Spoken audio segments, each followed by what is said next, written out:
Afternoon, everyone. Welcome to the much anticipated session today.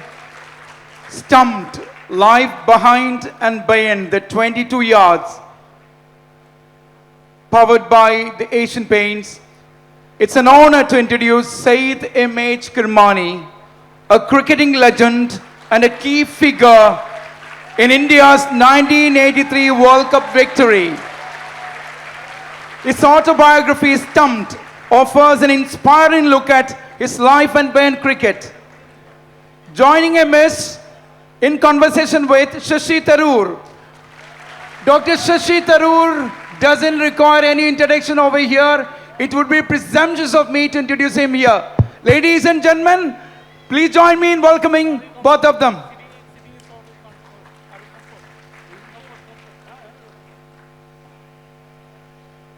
Wonderful to see you all here today for a very special conversation.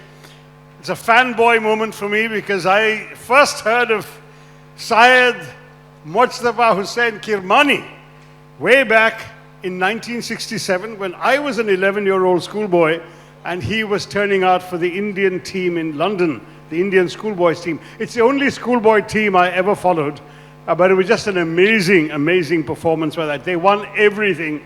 And this young man made a lot of runs. So I thought of him in those days principally as a batsman. I remember your wicketkeeper for most of the representative matches was AAS Asif from Hyderabad. So I thought he was going to be the next star Indian wicketkeeper and this guy was going to be the next star Indian batsman, which tells you you can't extrapolate too much from the schoolboy period.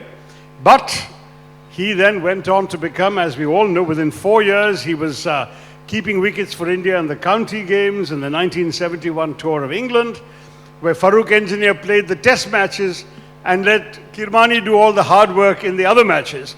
But the truth is that he did very well. And we want to hear from him, not from me, but I just want to say that I've been following his career since then. I've watched him in a test match in my beloved Eden Gardens in Calcutta. Seen his career over the years, never understood why it ended as early as it did, but that's going to be part of our conversation. And now, please, let's turn to the man himself and get him to tell us a little bit about him, because this conversation is about his autobiography, which appropriately enough is called Stumped, Life Behind and Beyond the 22 Yards. And though he did some great stumpings, he did some even better catches. So the caught and stumped might have even have been better. But wonderful to see you here, Kiribhai. Welcome to Kerala, where cricket has been growing since your time. I remember when you were playing Ranji Trophy, you never took Kerala very seriously. Today, Karnataka has to take Kerala seriously. We are a good cricket team now. Yes, absolutely. But tell us a little bit about yourself, your childhood, your family, because I think everyone would love to know that. Well, first of all, let me thank the KLF chief organizer, Mr. Ravi, and his team for inviting me on this wonderful and prestigious Kerala Literature Festival, which has been very internationally known. And to add, to meet the most desirable I was to meet Mr. Shashi Tharoor ji, who has been a global icon for tomorrow with so many accolades with him. And to share the dais with him, it's a huge honor. I would like all of you to put your hands together for Mr. Shashi Tharoor. Wow. What a gentleman we've got here on the stage, but we want to hear more about the guy who's going to stump and catch me. So, so kind of you, sir, to be sharing the dais with you, and it's a huge honor for me. Thank you. Same here. To have the audience in front, I'm sure there are a lot of... how many of you have watched the 83 movie? Put your hands up. A fairly decent number. Yeah, those who have not watched, please watch it. We were the 4th weakest team in the competition, sir. And including us, we never believed that we could reach the qualifying round as well. Being the fourth weakest team in the competition, and that's how a few of us were, they said, one of them said, I'm going on my honeymoon, he said. Srikanth. There you are. And I must appreciate the knowledge you have, the kind of follow-up you have been doing for this great game of cricket, sir. I really appreciate that. Thank The memory you have, definitely, you are a legendary icon by yourself in all disciplines of life. I think you are a great source of inspiration and a motivation to the youngsters of today. You're very kind. Actually, this is a gentleman who is a source of inspiration for whole generations of cricketers. We're going to talk about that.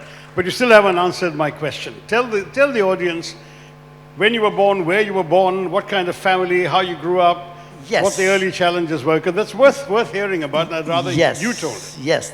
Now, I was born in Chennai. Those from Chennai will be very happy to know that my mother's house is still in Pudupet. I was born there. And my childhood in Hyderabad, my father from Hyderabad, and the rest in Bangalore. Right? My entire upbringing was in Bangalore.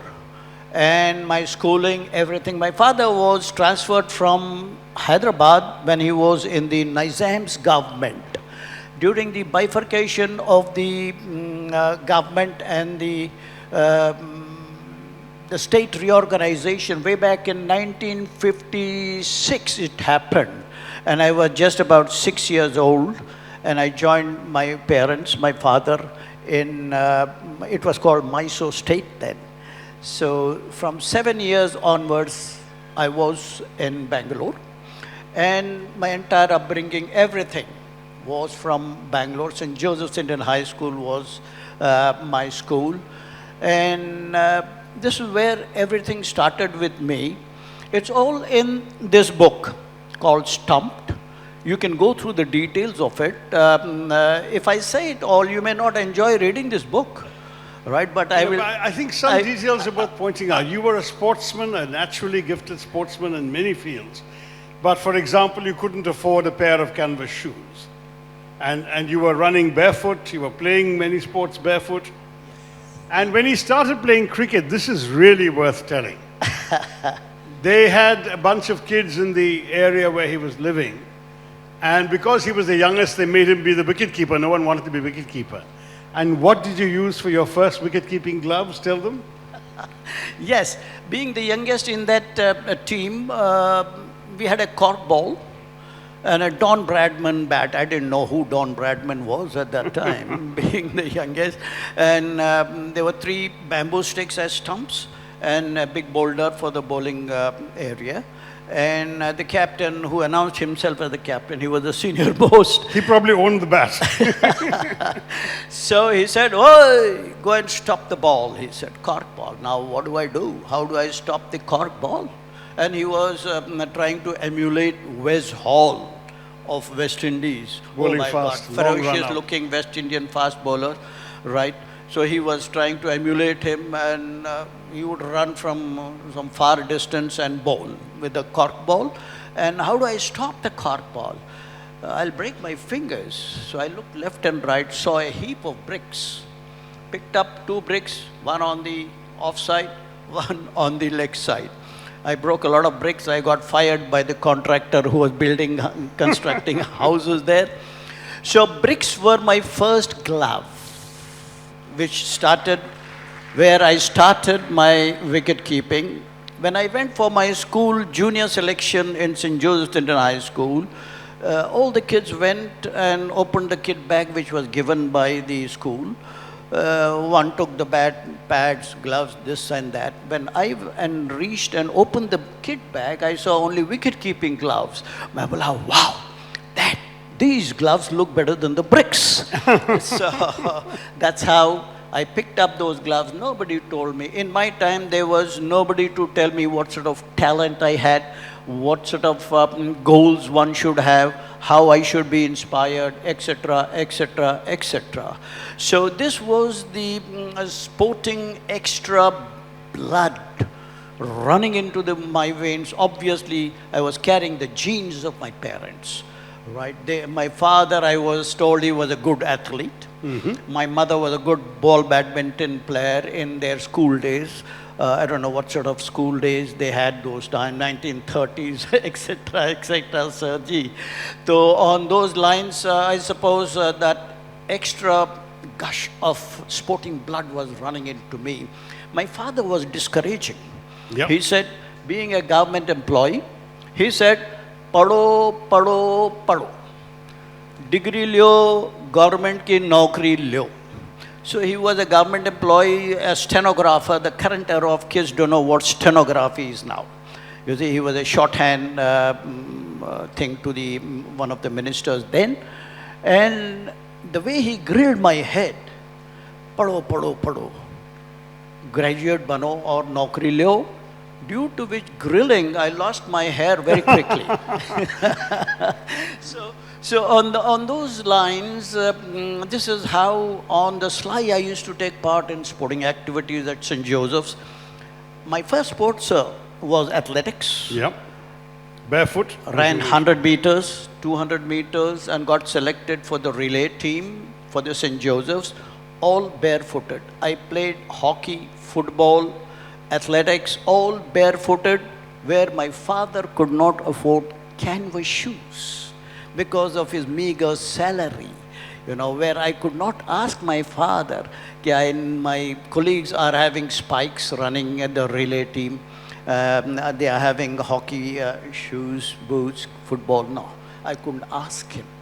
But I went on taking part without any inhibitions, without anybody telling me you have some good talent to play this game or that game. Nobody to inspire, nobody to tell me what the goals are in life, what one should be ambitious about, etc. and etc. There should be some role model. Now, there is Zameen Asman ka farak hai from the time we played and the current era of sports persons which are taking part in various disciplines of sports. Absolutely. You had no coaching at all. Absolutely. Throughout Now, your childhood. we never had a coach until we won the World Cup, by the way. No coach. No coach. The Indian team would travel without a coach. They would have a manager who was mainly in charge of hotel bookings and flights and accommodation and so on, right? That's right. And that's it. There was no coach. But even before we get to the World Cup, I mean, we will get there, I promise you. Just to take you through your childhood very quickly, you then made it your class team and you were good. They made you the school captain and you then started playing for Karnataka schools by the age of 16, 17, thereabouts? Yeah, this is all in 60s. Yeah. When I started, when I was seeing my consistency, which is the key to any walk of life. Consistency brings you into the limelight, into the eyes of the media, social media, and into the eyes of your selection committee, wherever, into the eyes of your MDs, into chairmen and wherever, right? So consistency was the key into my life, not realizing what the meaning of consistency was. Absolutely, I didn't know the meaning and spelling of consistency. It went on by the gifted of the Almighty. I think you mentioned that you had, you were inspired by your father's discipline, his hard work. Those were qualities that you learned from watching his work, even though it was not in sport. Yes. And you wanted to be like that, and that's great. So by 17, you had gone from school captain to Karnataka player to South Zone and then to the Indian schoolboys team. Yeah, that's right. And that's really, really remarkable. That team, tell us about some of the stars on that team. I Yes. remember many episodes from that Indian schoolboys tour of London. Surinder Amarnath was a big hero. Both A. the Asif was Amarnath another brothers one. were there. Both the Amarnath. It was all, it all started where I used the word consistency. This brought me into the limelight right from Mysore State Schools. I was sent from St. Joseph's for the selections. I got selected and from there captain Mysore State Schools and then South Zone and from South Zone into Indian schools. You see, my consistency playing against the Australian schools who toured India in 1966, 65, 66. Due to the consistency in the 3 test matches against the Australian schoolboys, I was selected as the vice captain of the Indian schools team to tour England. That- 1967, where only two of them, schoolboys, played for the country. Those were the Amarnath brothers. Right from there on, we didn't look back. With our consistency, we came back. There was a tie between Mohinder Amarnath and myself for the 1971 tour of England, Ajit Wadekar's captaincy. Victorious tour, yeah. Yes, so due to reasons known, I was picked. I was the third wicket keeper. Farooq Engineer was only there for the test matches, and me and P. Krishnamurthy from Hyderabad. Nevertheless, this is where I took over from Farooq Engineer with my consistency in all the county games which I was playing, Sarji. You did very well in the county games. And again, the thing about Syed Kirmani is that he became noticed very young, which is not always the case with Indian cricketers. And so there he was, 21 years old, essentially in the Indian team, playing more matches than Engineer, who was only playing in the test matches.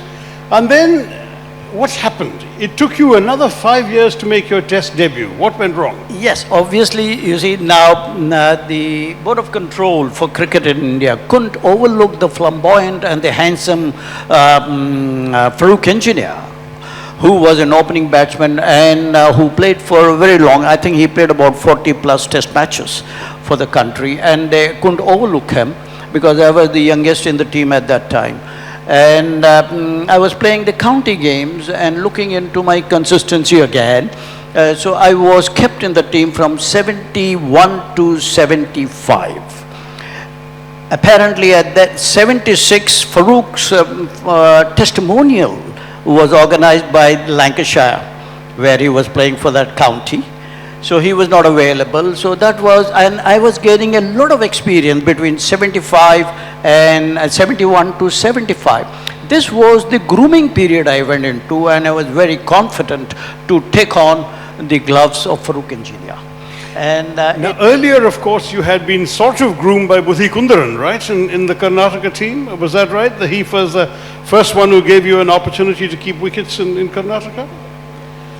yes, Budhi Kundaran, of course, there was a competition between Budhi Kundaran, who was a domicile, who was born in the southern region, I suppose. I don't know, I'm not too sure where he was born in the south. There was a competition between Farooq Engineer and Budhi Kundaran. And they were both opening batsmen, both wicket both keepers, opening both batsmen, aggressive so- players, both colourful characters. Yes. Must have been quite an interesting thing to watch them both. Yes, yes. Did you have a preference between Yes. the two of them? You see, now there has to be a godfather into any discipline of life, I suppose. Well, there was only one god for me who was on top. So there was no godfather for me, but the godfather was with Farooq Engineer as a very handsome man who was the first one to advertise Brill Cream. That's right. I applied and I lost all my hair. Well said. And then you made your debut against New Zealand. That was the year when Budhi was, he was going back to England. He said, Farooq, while Farooq is still around, I will not get the chance. Though both of them played in 1971 together. And Budhi Kundaran opened the bowling attack for the, yeah, that's right. And I was a big fan of Budhi also. And I liked his wicket keeping, and that's how I followed him. And I was with the Ranji Trophy. I made my debut in 1968 as a school kid after return from the Indian Schools Tour of England. I was inducted into the Ranji Trophy team. And you made your debut as a batsman, right? Not as a keeper. I was picked as a batsman at that time, but I carried my gloves, wicket-keeping gloves all along, keeping in touch with my wicket-keeping.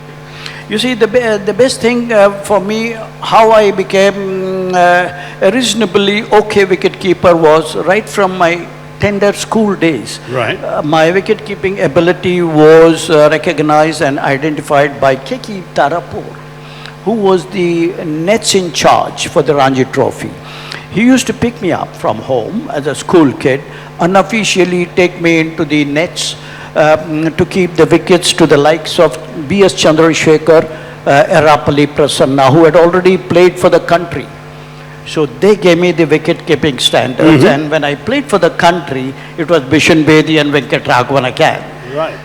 So these 3-4 quartet of spinners gave me the wicket-keeping standards. I had to rise myself to their level, and it is because of them. And then eventually the bottom line to where I was considered, without being egoistic, Sarji, I was considered the best wicket-keeper in the world during the 1983 World Cup. That's right. You got an award from Godfrey Evans himself Yes. as the best yes. wicketkeeper in the world. Before that, in your very first or second match, you took 6 catches, right? Which was itself a world record, a joint world record. You took 6 catches in your first or second test match against New Zealand. 6 catches, right? Yeah, that's right. That was my debut. That was a record already in his second match as a Yeah. wicket-keeper.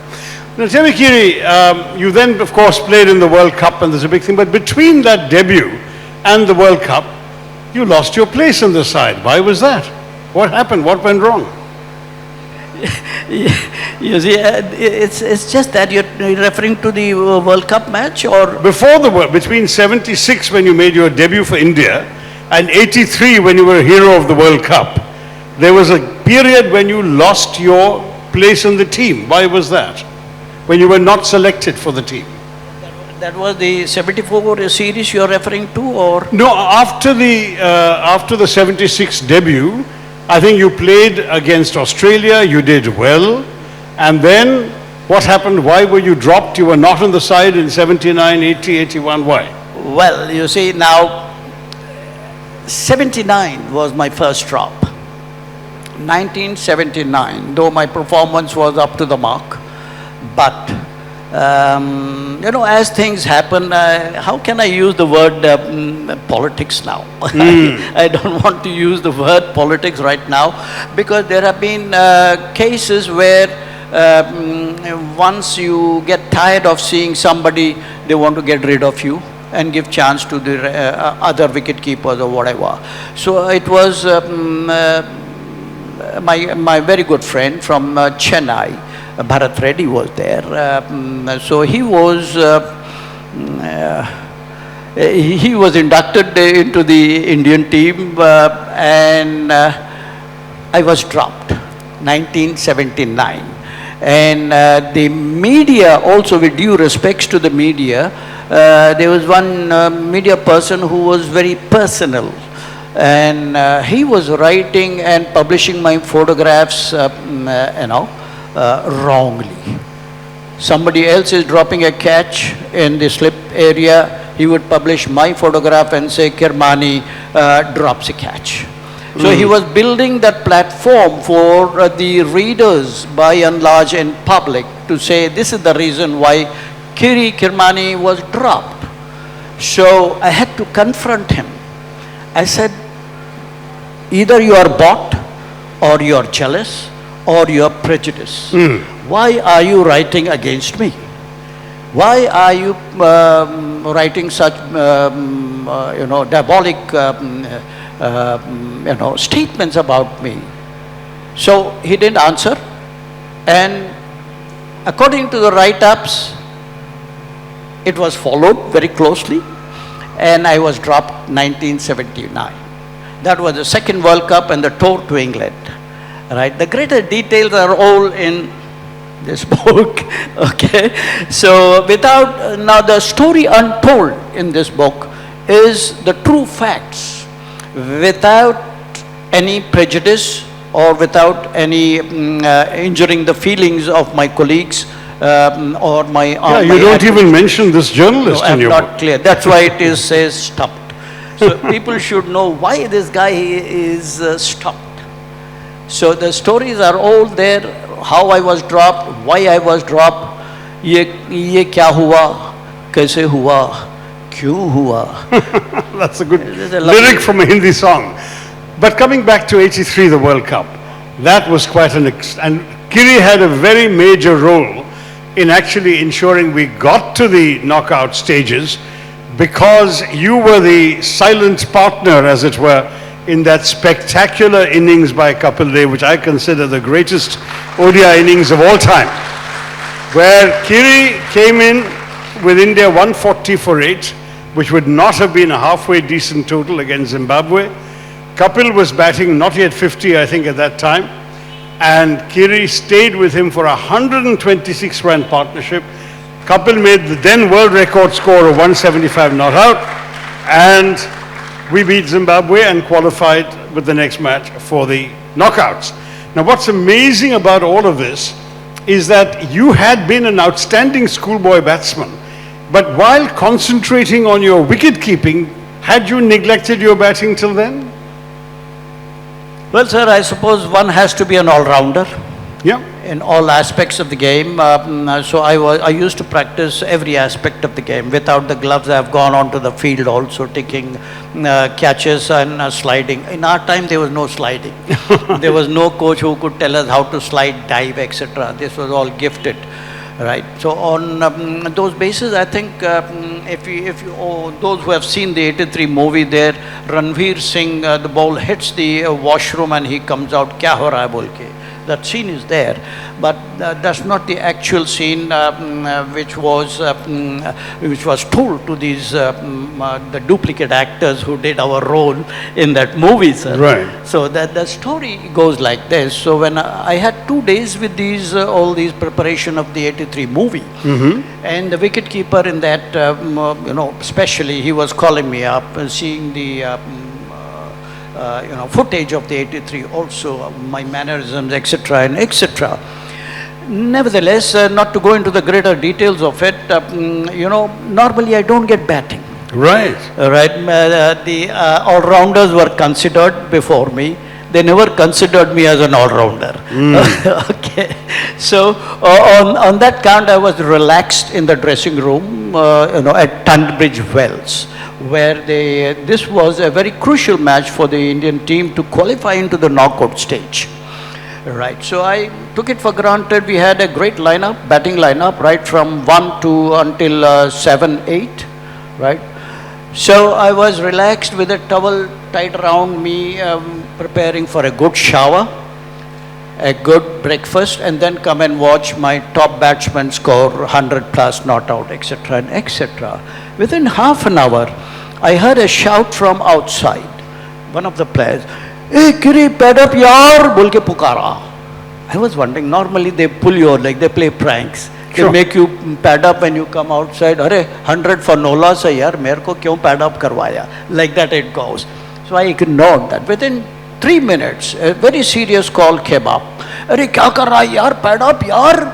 Bol ke zara serious call aaya mere ko. So I was looking for a window to see what's going on outside. I saw the window and looked at the scoreboard. It said 17 नीचे 5 लिखा हुआ है. 5 बोलते ही toast भी गिरा, मेरा towel भी गिर गया. और ये बाप रे, बोलते मैं देखा left right, nobody was around, thank God. I don't know whether I had a good shower or a good breakfast. I was walking in at 120 plus for 8. I was walking in, went up to Kapil and said, "Dekho, Kapil Paji, we are in a do or die situation. यहाँ पे हमको ऐसे ही मरने का नहीं है. अगर मरना है तो हमको मार के मरने का है. किरी भाई, हमको और 30 ओवर खेलना है." So this was my motivation and inspiring few words to Kapil. Kiri bhai, humko aur 30 over khelna hai. I said, "Don't worry, I have given you stands everywhere, saved my country and kept the tricolor flying high at all times. I will do my best to give you the maximum stand. I'll play 1 delivery, take 1 run, give you 5 deliveries. Not to play, you got to hit." I told him, "You are the best hitter of the Indian team, Caps." उसमें umpire आया पीछे से, "Hey, you're wasting time, go and take your stance." बोला, "I'm talking to the captain. You go back to your place," I told him. All these things are not shown. Right. All these things are not shown. And from there on, 1 run लिया, 1 delivery खेला मैं, gave 5 deliveries, believe me. I have never seen such a blistering, devastating knock from the blade of the great all-rounder India has ever produced, called Kapil Dev. Absolutely. But Nobody has seen this knock except Syed Kirmani from 22 yards. That's right. In fact, the BBC was on strike, so there is no video of the match. Absolutely, One of the sir. greatest matches ever, and no video. Yeah, there is the true story behind. The true fact is they didn't want to cover the two weakest team in the competition. That's right. This came out from ये अंदर का मामला बाहर आ गया. You see, this came out there itself. You see, this is how things took place. There was no private guy taking a video of that. It was only commentary, radio commentary in our time, transistors and radios. I heard it on radio myself. And, so I can and tell that's you. it. So we played 60 overs. Kapil, greatest knock I have never seen from any batsman till date in a situation like that, sir. Exactly. That's what In makes it so. circumstances like that. 17 for 5, my dear brothers and sisters. Right, 17 for 5, and we crossed 126 runs partnership. Yours sincerely remained with 26 not out. Kiri, but you are being very modest. You were a hero too, because there is a story in the book that when the 8th wicket falls and he has to go out to bat, he's batting at number 10. There's only one person left, the number 11. He tells the number 11, Balwinder Sandhu, don't bother to wear your pads, I'm not getting out today. What a great story that was. Thank you so much. These are the inspiring and motivation things which one should also understand, to believe in oneself's capability and strength. You see, this is where, you see, one should not panic in circumstances, in situations, in the time of crisis. One should not feel कि यार हम हारने वाले हैं, यार वो fastest bowler in the world है, कैसे खेलूं. वो अगर ऐसा सोचे ना, you cannot go forward. You cannot be successful.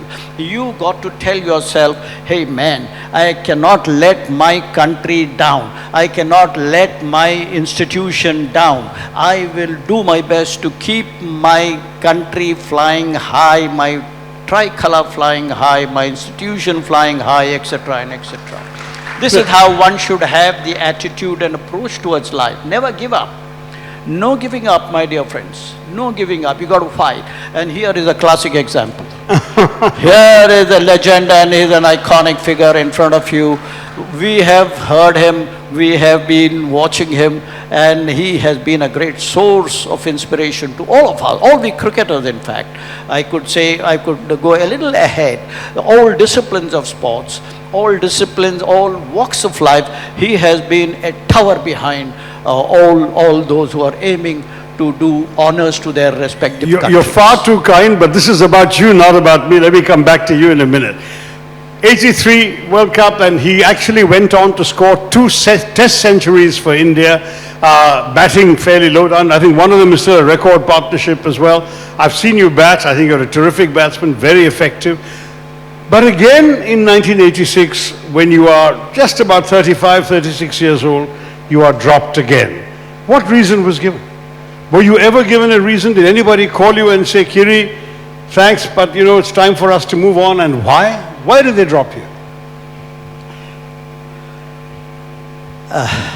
Well, the details are in the book. No, they're not. I will only say that they were tired of seeing me around. अरे यार, इसको छोड़ दिए तो कोई दूसरा विकेट कीपर आएगा ही नहीं. No wicket keeper will get a chance. So they were looking for an opportunity. He was still very fit. Yeah. He had all the things you need in a wicket keeper: good eyes, good reflexes, very agile, cartwheels behind the stumps to take catches, just amazing. It seemed an insane decision. I remember at that time wondering what had gone wrong. But you've been very careful not to say whether there was some politics behind it, whether there was any particular issue within the state, within whatever it was. In fact, as you know, your first replacement was from your own state, in Sadanand Vishwanath. He didn't last very long. Yeah, that's right. And then we went through 20 wicket keepers in the next 30 years until Dhoni found a settled place in the side. Yeah, that's right, sir. So now here it is. Well, they wanted to see other wicket keeper. They have said, "Yaar, we have seen enough of this guy. यार, कब तक के इसको देखते रहेंगे?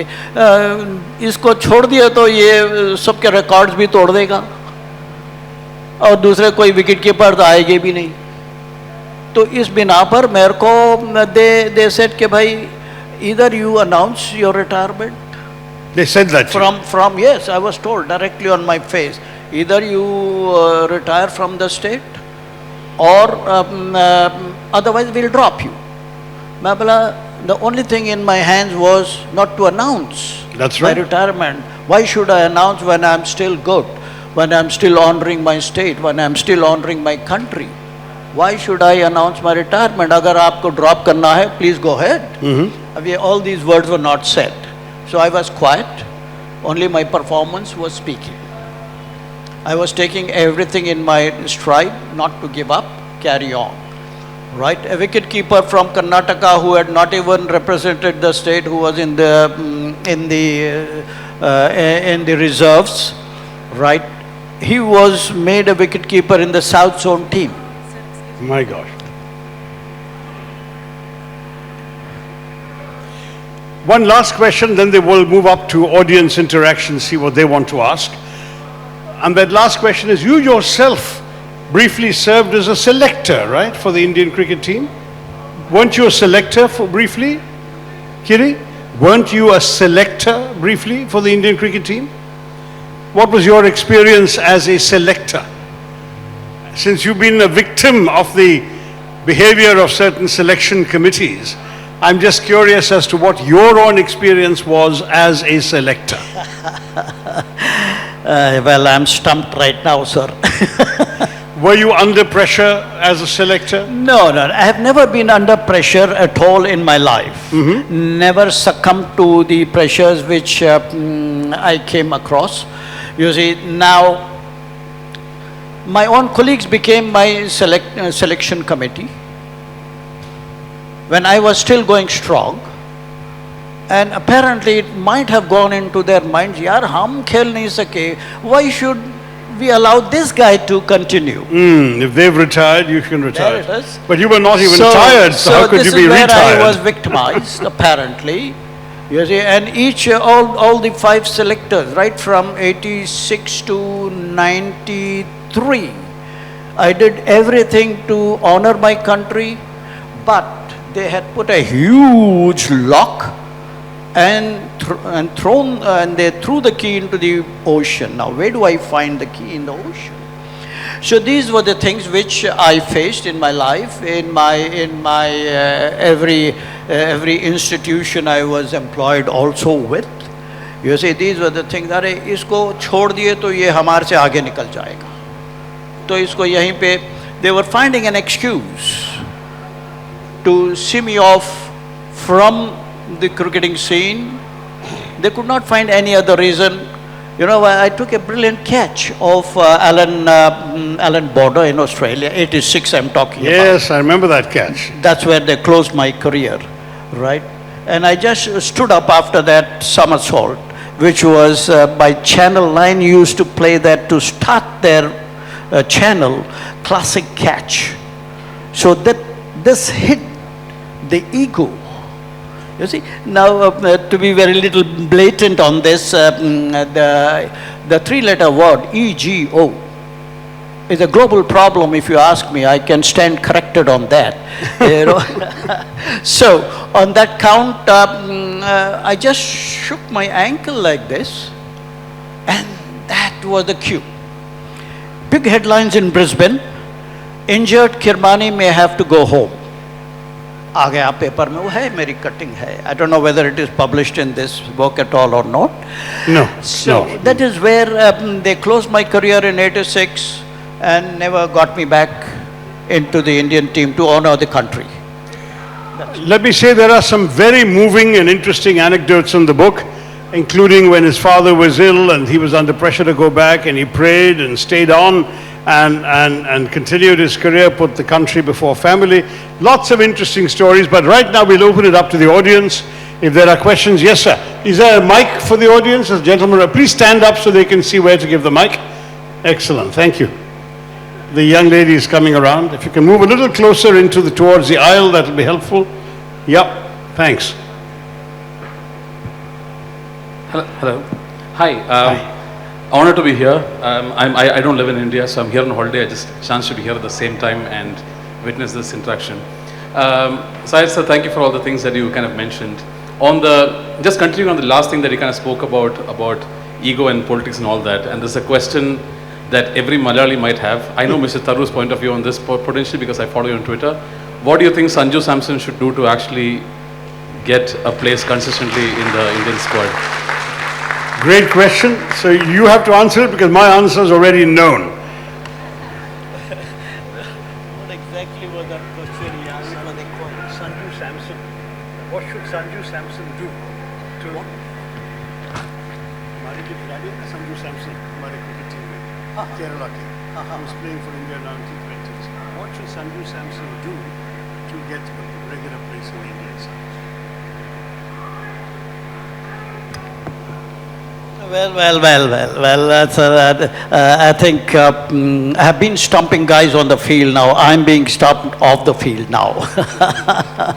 Well, one should not give up to whatever circumstances or the reasons may be for anybody's omission from the team or any organization, come what may. So you got to, as I mentioned, that you got to keep working hard and working with total honesty and sincerity. You see, now honesty and sincerity is the ultimate. It's the ultimate winner wherever, in whatever field you are in. So if you are honest and sincere in whatever discipline of life, you will be successful. So never hesitate to raise your voice against the wrongs. You got to get up. You got to get up. You see, you'll be the ultimate winner. Of course, the truth and honesty is not taken in the right spirits by and large. You see, the truth has to be taken and not with a pinch of salt. It has to be with a bag full of salt. So you have to be honest in whatever you are. And no time to fret, frown, crib and cry, my dear friends. No time. You got to look ahead in your life, look onto the optimistic side of things, be positive in your approach in wherever, whatever you are. You will be successful, and you believe, I'm sure, all of us believe in that Almighty Lord and believe in that only. The gentleman there, yeah. My name's Philip Green. I'm from Australia, and it's a huge pleasure and privilege for me to hear from directly one of the greats that I remember from my childhood. Can I bring you up to the present though, and ask you, Mr. Kirmani, what advice do you have for the current Indian cricket team? We've just come off a tour to Australia where we were surprised to see that we were able to be successful. What advice do you have for India's current cricketers? The Indian team, sorry. Well. You see, I just mentioned in my address, in my whatever it is. Well, I would not. I would only suggest. You see, I am in no position to advise anybody. It is just that I have shared my experiences as to what all I have gone through. So important is to be sincere and honest in whatever efforts, wherever, in whatever disciplines of life, never to give up again. I am repeating the same old thing.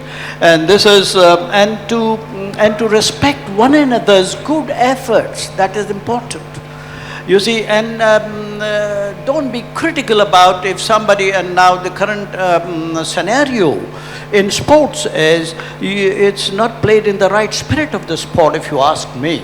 If you see it on the television, it's like a war when you're playing against a team, right? It's the IPL which has brought all the teams together from different countries, and they are so friendly playing the IPL. You know, when we are playing against one another from the countryside on a test match series or ODI series, you see, you are not respecting a good performance and a good effort of the opposition. Right, you are showing mannerisms which are not accepted by and large. As a matter of fact, cricket is known as a gentleman's game. And why are fines imposed on the cricketers of today? It's a confirmed truth that they're not playing like gentlemen. You're giving a stare to the batsman when you get him out, and showing him the way to the pavilion, which is not right. Which is not right. That is where the third umpire sits and fines the players. So this is what is required to respect one another's good performances and play like gentlemen on the field. Not that the players are not playing like gentlemen, but you see, in every team there is an exception. There is an exception. So on those lines, I suppose one has to respect one another's good efforts and carry on. Thank you, Kiri. On a related question to IPL, are you really a fan of the T20 format? Well. You see, now it's not a question of being a fan of T20, or you see, now whatever the International Cricket Council or the Board of Control for Cricket in India decides, okay, bhai, you play this format. All the three formats, from Test cricket it came 60 overs, it came to 50 overs. From 50 overs to 20 overs, 20 overs to 10. You see, now even 6-a-side is being played. So innovations, new concepts have to take place. So you have no other choice than to play. You see, it is going on, and it is such an entertainment. And if a player can play all the three formats, right, it goes to show the quality, international quality he possesses, adapting himself, adopting himself to all the three situations. See, that brings the class of an individual. So, well, all the three formats have to be accepted by one and all, and there's so much of cricket being played, sir. That's true. I mean, you're quite right. I mean, since we are at a literary festival, let me say, for me, a test match is like reading a novel. An ODI is like reading a short story. And a T20 is like watching a sitcom. You know, you have a great time, you enjoy it, and then you forget it promptly as soon as it's over. So there is a difference in the quality of the memorabilia, how memorable it might be. Yeah. Kiri Sahab, I came to your house in 1990 for an interview. Then you asked me why you came, because I am already out of the team. Then I told you, you will make a comeback. Then Madhurabhumi gave that interview. Kirmani will come back. So I was the happiest man in the world when he came back. But he continued playing till... At that time, there were no mobile phones. I took your number from a Bangalore telephone booth. That's a great story. The gentleman here has been waiting for some time. Young lady, if you can pass the phone. क्या हो रहा है?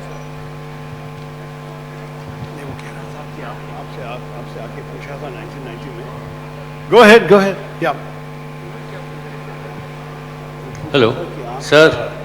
Whom would you rate as the best Indian captain? Whom will you rate as the best Indian captain and why? Best Indian. Very difficult question there now. It's going to be a little best one difficult you've to played compare. with, maybe. Best one you've played with. You see now, you see, how does a captain become good? When the team performs to the best of their ability. How did Kapil Dev became the best captain? Because he won the World Cup? Because the entire team supported, right? How does an MD become, or a chairman become of an institution? Because of the staff who do a great job as a team. So when the team effort goes through, the captain is highlighted, right? So in the movie also you will see Ranveer Singh as the captain, okay? So he's highlighted. So on those lines, I suppose the best captain who has the credentials, the best credential to be a brand ambassador of the country, right? I feel, with due respects to the rest of the captains who I played under, I think Dhoni possessed all the qualities of a good leader. Without being prejudiced, it's straight from the heart, right? These are the credentials one should have. He was a great gentleman who led from the front, never showed any mannerisms. When he won the World Cup, T20 World Cup, after 28 years, not T20, ODI World Cup. 2011, Dhoni won that. He won all the formats. The test team, he took the test team right on to the top. He took the ODI team, he took the T20 team right on top. On the topmost position, we were the best in the world in all the three formats. So he had all those credentials of a good leader, leading from the front with his performance and taking the team together.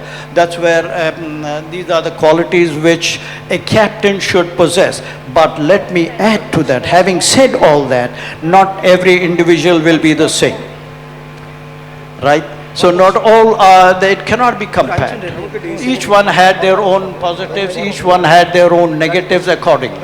So on those lines, I suppose it's not fair to say this was my best captain I played under.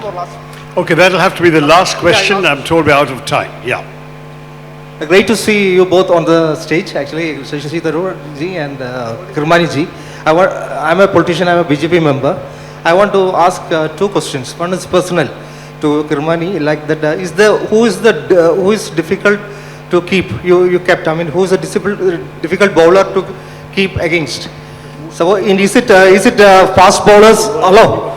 Sir, is it fast bowlers or spinners? Is it more difficult with a fast bowler or with a spinner? Which bowler Who is... And the second question? Second question is to remove the ambiguity of our selection committee. Is there any regional bias when it comes to selection of Indian team? Because we have scant representation nowadays in Indian cricket team, South India. Okay, yeah. well, let me not go into the depth of biased feeling, etc. and etc. You see, now a wicket-keeping ability is judged. You see, now, when I was awarded the best wicket-keeper in the world by none other than Godfrey Evans of England, who the world has considered him as the best in the world. Okay, now he was the jury to select the best wicket-keeper of 1983 World Cup. And the jury consisted of Alan Lott, Rodney Marsh, Bob Taylor, Wasim Bari. I checked with him when he awarded me that silver glove and the silver ball, saying, Syed Kirmani, the best wicketkeeper in the world. Right? This was the jury who decided, and this is where I learned. I asked him, how do you judge a wicketkeeper? He said, a wicketkeeper's ability is judged only when a wicketkeeper stands up to the spinners, right? And I had the best spinners in the world. They said, Keba, you had the best in the world, Kiri. Bishan Bedi, Chandrasekhar, Prasanna, Venkat Raghavan. So these were the 4 spinners who were the best in the world till date, according to me, okay? Nobody has come anywhere close to them, with due respects to all those spinners around the world, right? Chandrasekhar has been the fastest spinner in the world, right? They gave me the wicket-keeping standards. I had to rise myself to their level. So that's how I was awarded that best wicket-keeper in the world. Till date, there's no wicket-keeper who has been awarded that. It's a huge honor to me after the World Cup. Congratulations, Kiribhai. We're all very proud of you. Let me compliment that answer by saying that in his entire career in Test cricket, he only gave 18 byes. 4 of those were loose deliveries by pacemen which went for 4 wides each. So that 16, that was not his fault. Gave 2 byes in his entire career. That's a world record. And that's the kind of wicketkeeper we had. We were very lucky to have. He has taken the most impossible catches of wayward deliveries. His anticipation was legendary. People still talk about a catch that he took when Desmond Haynes, who was the master of the flick, was hitting a paceman for what was going to be a sure 4. And Kiri saw him beginning to move his feet as the ball was delivered, took a gamble, leapt to the leg side and caught what would have been a 4 and got Haynes out and caught it 2 inches from the ground. Haynes has talked about that catch. In fact, he patted Kiri with his bat on the way out back to the pavilion. So that's the kind of man we've had before us. Let's give him a big hand, everybody. Syed, Kirmani. The book is Stumped, but I think he hasn't been by any of our questions. Thank you all very much. And for those of you who do want to hear me, I'm back at 3 o'clock. I'm not sure which hall, and I'll sign books afterwards, not now. Thank you very much. Yes, sir. Before that, big thank you, sir. Hang on, please hang on, please hang on. Just wait a minute. I would like to present my autobiography to Sirji, and the best catch of my entire career as a logo. I would like to present it to you, sir, if I have the honor. Thank you very much indeed, Syed M.H. Kirmani and Dr. Shashi Tharoor for such an incredibly fascinating conversation this afternoon. Ladies and gentlemen, give them a big round of applause.